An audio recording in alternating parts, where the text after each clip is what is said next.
10 minutes and 1 pan. That's all you need to create this dish. Light, aromatic and deeply savory. The kind of flavor that makes you stop mid-bite and say, "Mamma mia!" The ingredients are simple. Any type of white fish, mini Roma tomatoes for sweetness and acidity, basil and oregano, shallots to add a complementary sweetness to the fish, garlic, and lastly, white wine. The name of the dish is Acqua Pazza, literally meaning crazy water. The tomatoes I'm slicing here add a subtle sweetness and acidity to the broth. Next, finely dice the shallots so they soften quickly when cooked. They add most of the sweetness while not standing out. Acqua Pazza started as a fisherman's dish in southern Italy.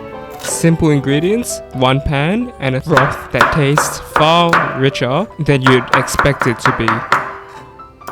Thinly slice the garlic so it can soften in the broth.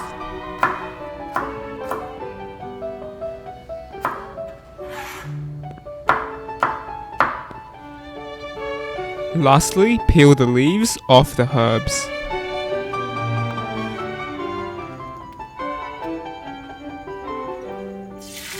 Start the pan on medium-high heat with a little olive oil. Lay the fish skin side down. I use snapper whenever I cook Acqua Pazza. Press down gently so the skin stays in full contact with the pan and crisps evenly. Now, you might be wondering why I'm using a rectangular pan. You can use any pan shape, but for the purpose of this video, I want to clearly show how the heat zones on the pan should be used, and this pan makes that easy to see on camera. Once the fish is about 60% cooked and the skin is crispy, flip the fillets, turn the heat down to medium, and push the fish to the sides. Then sweat the shallots in the center.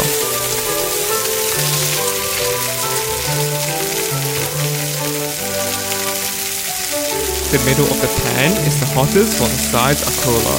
So I always start newly added ingredients in the center while keeping the fish at the cooler sides. This is so the fish does not overcook.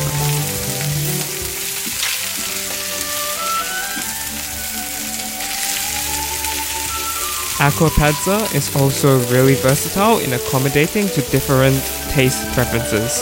The order you add ingredients changes the final flavor, so feel free to play around with the order to suit your tastes. I prefer a cleaner, delicate fish fold broth with a softer garlic note. So after the shallots, instead of frying the garlic, I deglaze with white wine.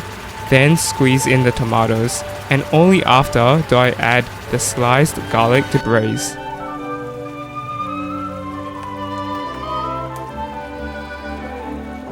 I let the tomatoes and garlic braise in the center for 3 minutes before adding the herbs. Once the herbs go in, I give it a gentle stir, then I let it braise for another 2 minutes so the herbs can infuse before taking the pan off the heat.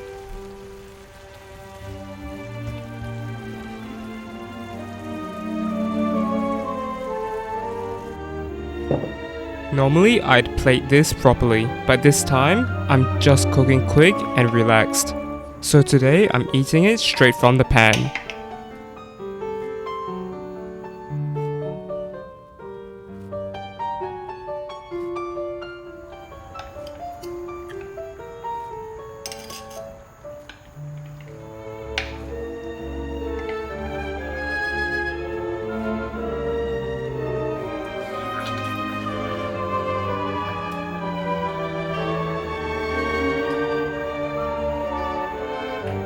Just wine, tomatoes, herbs and fish, and in 10 minutes it turns into something way greater than it looks.